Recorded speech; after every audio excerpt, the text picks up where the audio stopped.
Everyone, कैसे हैं? उम्मीद करते हैं बहुत ही अच्छे होंगे। तो आज हम आपको बताएंगे अफर्मेटिव सेंटेंस कैसे होता है दिस दैट का। ठीक है, देखिए दिस दैट में भी होता है कि अफर्मेटिव सेंटेंस होते हैं, निगेटिव सेंटेंस होता है, इंट्रोगेटिव सेंटेंस होता है, इस टाइप का। लेकिन ये क्या होता है वो डिटेल में हम आपको अगले लेक्चर में बताएंगे। लेकिन अभी के लिए बस इतना समझ लीजिए कि अफर्मेटिव सेंटेंस वो सेंटेंस जैसे कि कोई रिजेक्ट ना करे, मतलब उस पर कोई सवाल ना खड़ा करे, या फिर उस सेंटेंस को सुनने के बाद कुछ ऐसा प्रश्न दिमाग में ना उठे कि क्या करे। जैसे होता है कि कोई कह रहे क्या यह किताब है, तो एक प्रश्न आपसे पूछ रहा है कि क्या यह किताब है। लेकिन अफर्मेटिव सेंटेंस में होता है कहते हैं कि यह कुत्ता है। इसमें कोई सवाल नहीं है कि यह कुत्ता नहीं है या फिर यह कुत्ता नहीं हो सकता, ऐसा कुछ नहीं। बस सिंपल सवाल है, यह एक कुत्ता है, फिर यह एक किताब है। इसमें कोई प्रश्न नहीं है, कोई निगेटिविटी वाला बात नहीं है, तो उसको हम कहते हैं अफर्मेटिव सेंटेंस। जैसे कि एक्सेप्टेंस वाला बात हो, कोई कुछ ऐसा बात बोले जो एक्सेप्ट कर ले, तो उसे हम अफर्मेटिव सेंटेंस कहते हैं। जैसे देखिए यह एक कलम है, यह एक कलम है। ठीक है, देखिए यह हम बोलेंगे यह एक कलम है। इसमें कोई दो राय नहीं है, कोई प्रश्न नहीं है कि हाँ ये कलम नहीं हो सकता, ये कलम ही है। तो इसे हम कहेंगे अफर्मेटिव सेंटेंस, मतलब एक्सेप्टेंस वाली बात। इसमें कोई निगेटिव बात ना हो, कोई प्रश्न ना हो। जिस वर्ड को बोलने के बाद प्रश्नवाचक या निगेटिविटी नहीं होता है वो अफर्मेटिव सेंटेंस हो। जैसे अफर्मेटिव मतलब ऐसा बात बोलेगा जो हम एक्सेप्ट कर लें। जैसे वो कोई बोलेगा कि यह एक कलम है, तो हम इस बात को एक्सेप्ट करेंगे, हाँ ये एक कलम है। ठीक है, तो उसको हम अफर्मेटिव सेंटेंस कहते हैं। अफर्मेटिव सेंटेंस कैसे सॉल्व करते हैं हम आपको वो बताएंगे। सिंपली आप ऐसे बोल सकते हैं कि अफर्मेटिव सेंटेंस सिंपल ऐसे बनेगा, दिस इज ए पेन। ठीक है, या फिर क्वेश्चन हो गया जैसे वह एक कुत्ता है। ठीक है, इस क्वेश्चन को भी देखने के बाद आपको ऐसा नहीं लग रहा हो कि इसमें कोई प्रश्न है। सिंपल सा सवाल पूछा है, वह एक कुत्ता है। सिंपल सा बात बोला है, वह एक कुत्ता है। इसमें कोई क्वेश्चन नहीं है और ना ही कोई निगेटिव बात है, इसमें ना कहीं नहीं लगा है। ये हो जाएगा हमारा अफर्मेटिव सेंटेंस। जो सिंपल से सवाल हो उसे हम अफर्मेटिव सेंटेंस कहते हैं। और ये सेंटेंस क्या होते हैं, अफर्मेटिव निगेटिव क्या होते हैं, पूरे डिटेल में हम आपको अगले लेक्चर में बताएंगे। ठीक है, तब तक के लिए आप इतना समझ लीजिए कि ये अफर्मेटिव सेंटेंस है, क्योंकि इसमें कोई क्या नहीं लगल है, नहीं भी नहीं लगल है, कुछ भी नहीं है, तो ये अफर्मेटिव सेंटेंस है। ठीक है, तो ये होगा ये दैट इज अ डॉग। ठीक है, जैसे एक और बनाते हैं, वह एक पेड़ है। ठीक है, वह एक पेड़ मतलब दूर है और एक है, तो उसको हम कहेंगे दैट इज अ ट्री। ठीक है, अब देखिए इसका हम निगेटिव सेंटेंस आपको बताते हैं। ठीक है, दिस दैट का देखिए निगेटिव सेंटेंस में मोस्टली होता है जैसे क्वेश्चन इस टाइप्स के होगा, वह एक कुत्ता नहीं है। तो इसमें क्या कह रहे हैं, वह एक कुत्ता नहीं है, मतलब हमको ये बोला कि वह एक कुत्ता है, तो हम बोले नहीं वह एक कुत्ता नहीं है।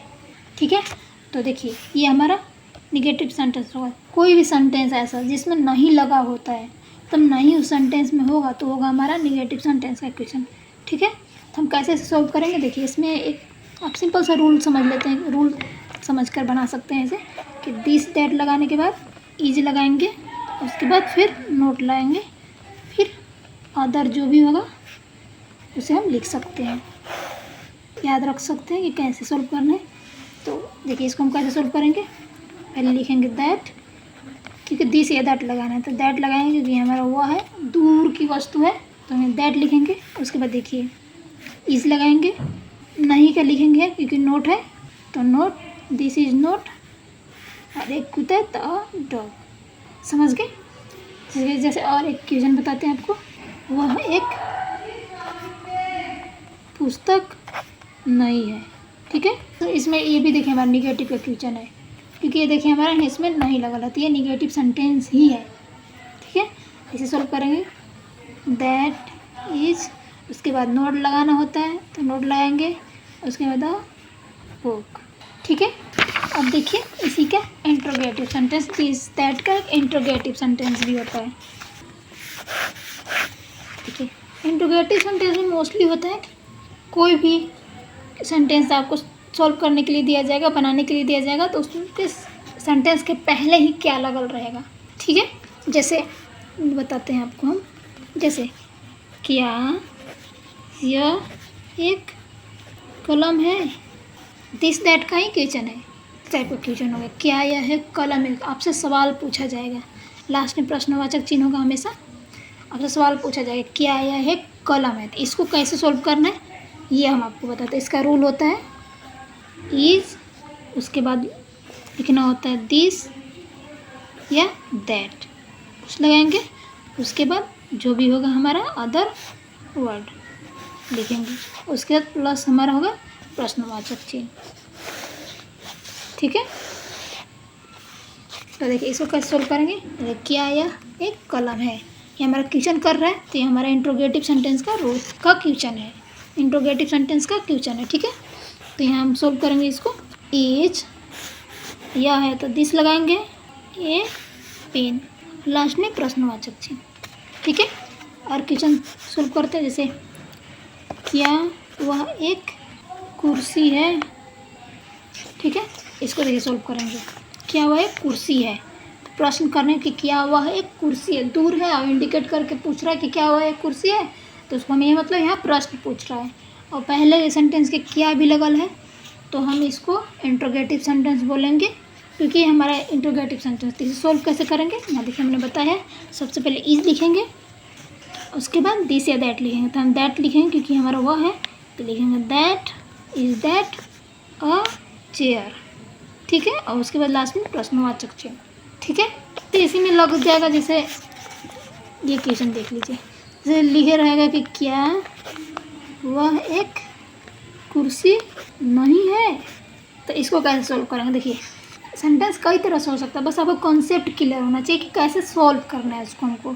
ठीक है, देखिए ये भी प्रश्नवाचक इंट्रोगेटिव सेंटेंस है, तो इंट्रोगेटिव सेंटेंस में हम कैसे इसको सोल्व करेंगे। सबसे पहले हम इज लगाते हैं, तो हम ये लगाएंगे इज, अब दिस या दैट लगाते हैं उसके बाद, क्योंकि हमने यहाँ बताया है इज के बाद दिस या दैट, उसके बाद अदर वर्ड प्लस इंट्रोगेटिव, उसके बाद प्रश्नवाचक चिन्ह लगाएंगे। ठीक है, तो लिखेंगे इज दैट लिखने, फिर हमारा इसमें नहीं भी है, तो इज दैट लिखेंगे नोट ए चेयर। ठीक है, इस टाइप के 2-3 और क्वेश्चन करा कर मैं आपको दिखा रही हूँ ताकि आपको आसानी से समझ में आए। क्या वह मेरी कमीज नहीं है। ठीक है, इसको सॉल्व करेंगे, कैसे सॉल्व करते हैं। ठीक है, देखिए क्या वह मेरी कमीज नहीं है, क्वेश्चन भी पूछ रहा है, नहीं भी लगल है, मतलब इंट्रोगेटिव सेंटेंस भी है, नेगेटिव सेंटेंस है, दोनों मिक्स है, तो इसको कैसे सॉल्व करेंगे ये आपको बताते हैं। देखिए इसका होगा इज, और वह क्या होगा दैट, और उसके बाद हम लगाएंगे नोट। ठीक है, इतना कर लिए, उसके बाद हम लिखेंगे इज दैट नोट इसका, is that note my shirt, last में प्रश्नवाचक चिन्ह। ठीक है, और देखिए क्या वह मेरी किताब नहीं है। ठीक है, इसको कैसे करेंगे लिखेंगे इसका। देखिए ये भी हमारा वही सेंटेंस है, इसको भी बस ऐसे करेंगे is that note my book. ठीक है, तो इस तरह सॉल्व करेंगे। तो आज दिस दैट का प्रयोग यहीं ख़त्म हो गया। हम अगले लेक्चर में आपको सेंटेंस बताएंगे कि सेंटेंस कितने टाइप्स के होते हैं, क्योंकि हमें आगे जो भी फिर पढ़ेंगे उसमें सेंटेंस की ज़रूरत होगा, फिर आपको पता ही नहीं होगा कि सेंटेंस क्या होता है, तो फिर आपको जो भी सेंटेंस दिया होगा उसे पहचानने में आपको प्रॉब्लम होगा, इसलिए हम अगले लेक्चर में सेंटेंस बताएंगे। ठीक है, तो आज के लिए इतना ही, मिलते हैं अगले वीडियो में, तब तक के लिए bye bye, take care, stay safe.